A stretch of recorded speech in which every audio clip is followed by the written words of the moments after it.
This episode is different from most of the others of TNG because there are two parts!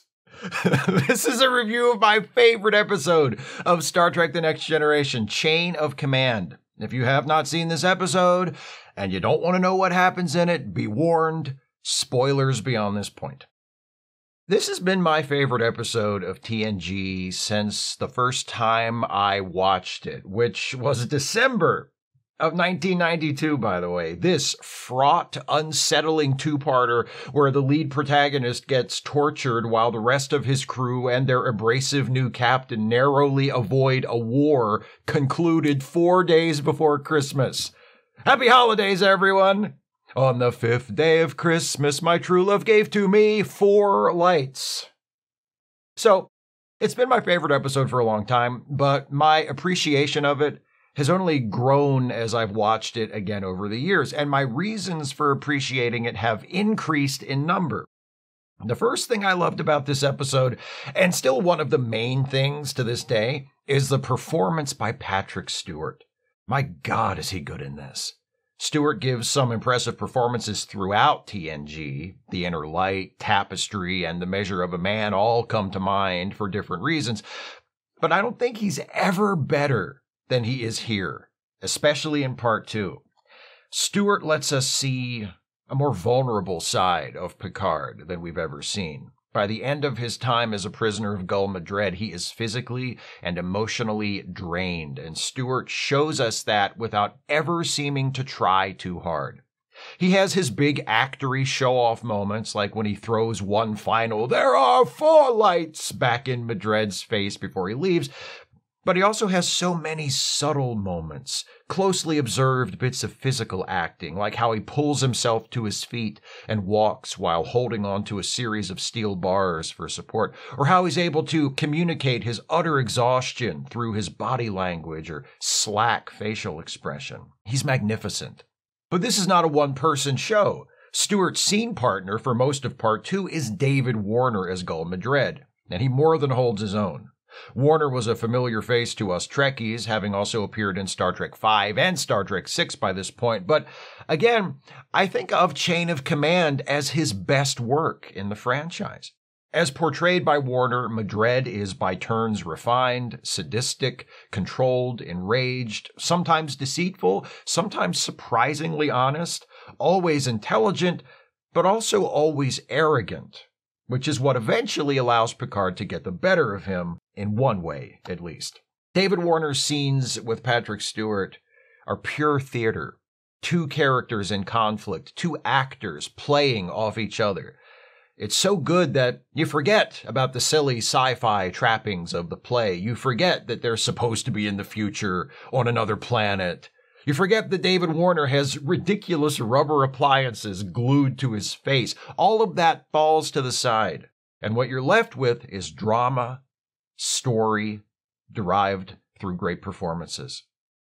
And while I'm still on the subject of great performances, there's one more in this episode, and it belongs to Ronnie Cox as my man, Captain Jellicoe. He's always had his fan club. I consider myself a charter member.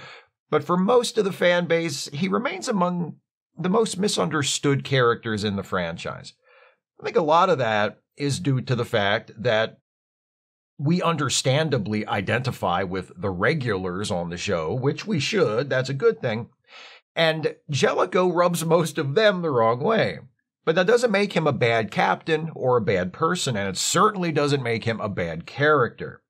Watching the episode this morning, I noticed little details Ronnie Cox throws into his performance to let us know that while Jellicoe is a hard-ass, he's not heartless, and he's not nearly as much of a dick as, for example, Riker thinks he is. He's been given command of the Enterprise for a specific purpose, to conduct some very tricky negotiations with the Cardassians, an adversary he knows to be formidable and untrustworthy. And the clock is ticking. If his negotiations fail, there could be war, and he needs the Enterprise and its crew to be ready. So he pushes hard because, given the circumstances, he feels he has no choice. But when he tells Counselor Troy to wear a standard uniform from now on, he's not a jerk about it. His tone is reluctant, apologetic. He's eager to do what he can to help Captain Picard out with his secret mission. And while his final conversation with Picard before Picard, Crusher, and Worf embark on their mission is frank, Jellicoe isn't disrespectful. And when he returns command to Picard at the end of the episode and bids farewell to the crew by saying, "It's been an honor serving with you," it sounds like he means it. Jellicoe may be cunning and manipulative with the Cardassians, but he's always honest with the crew. Honest about his intentions, honest about his expectations, and honest about his feelings when those expectations aren't met. I respect that, even though I also completely understand why Riker hates the guy. So, I've always had an appreciation for the acting in this episode. As I've rewatched it over the years, I've also gained a great admiration for the writing. This is one of the best written episodes of the entire series. In certain ways, one of the best written episodes of any Star Trek series. And a lot of that comes down to how well structured it is. Most Star Trek two-parters break down like this. The first half is about the heroes getting in big trouble, and the second half is about the heroes getting out of trouble.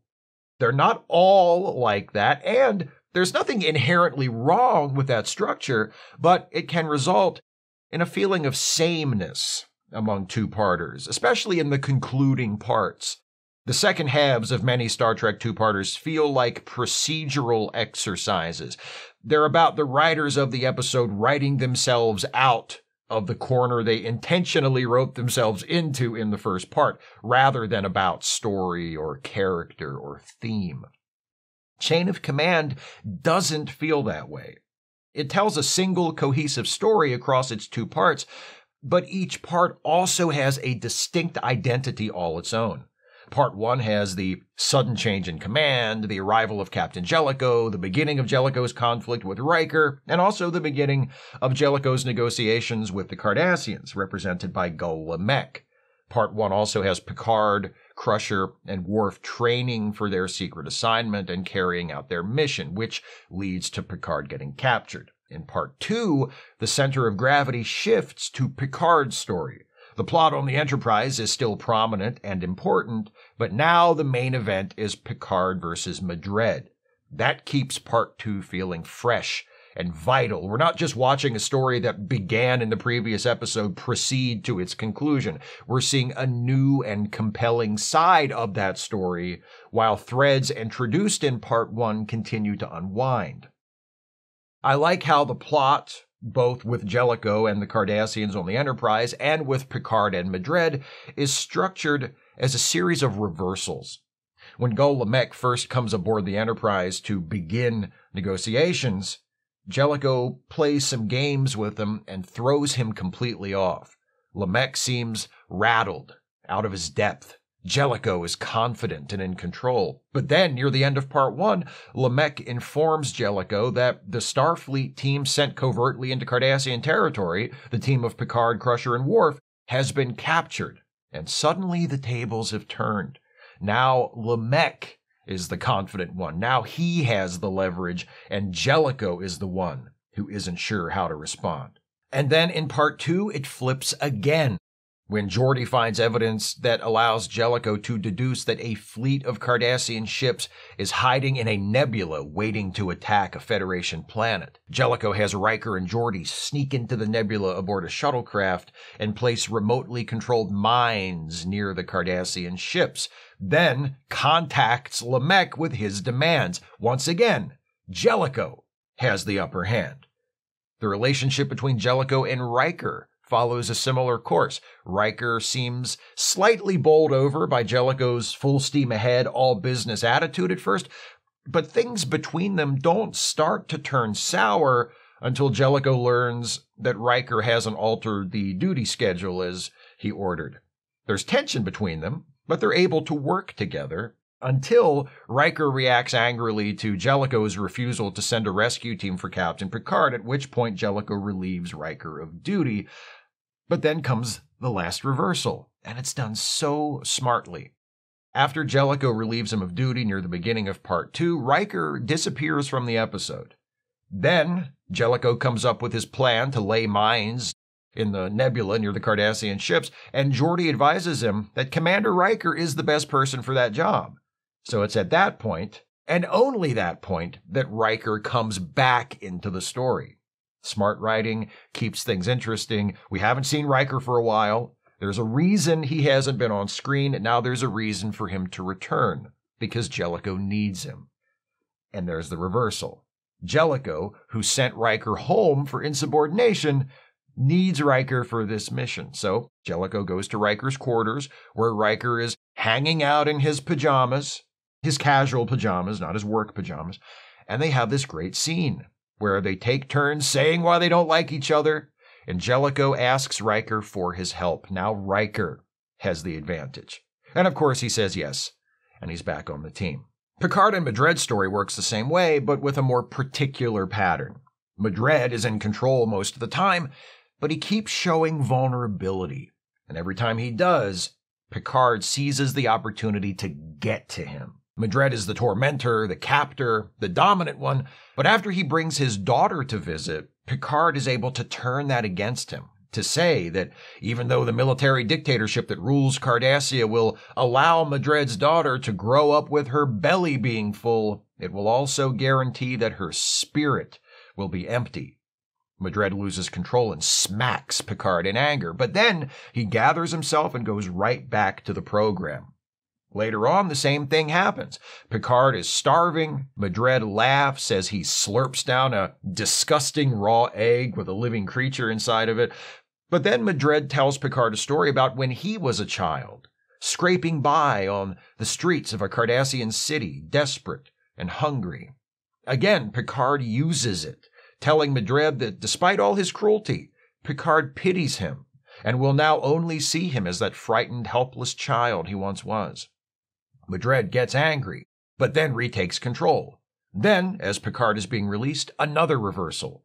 He seems on the cusp of finally saying, as Madred has been pushing him to say the entire time, that there are 5 lights above Madred's desk, when in fact there are 4. Before Picard can speak, Gul Lamek enters and tells him he can go.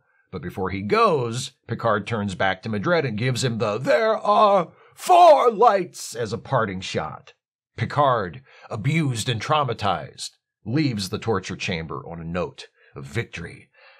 And then, in the closing moments of the episode, the final reversal, as Picard, back on the Enterprise, confides to Counselor Troi that in his last moments with Madred, not only was he about to say that he saw 5 lights, he actually saw 5 lights. The pattern holds. Madred retakes control one more time, in an unexpected and devastating way.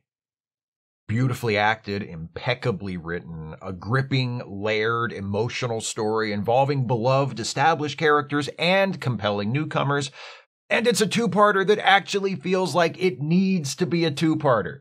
Star Trek TNG was a great show, and for me, it never got any better than this.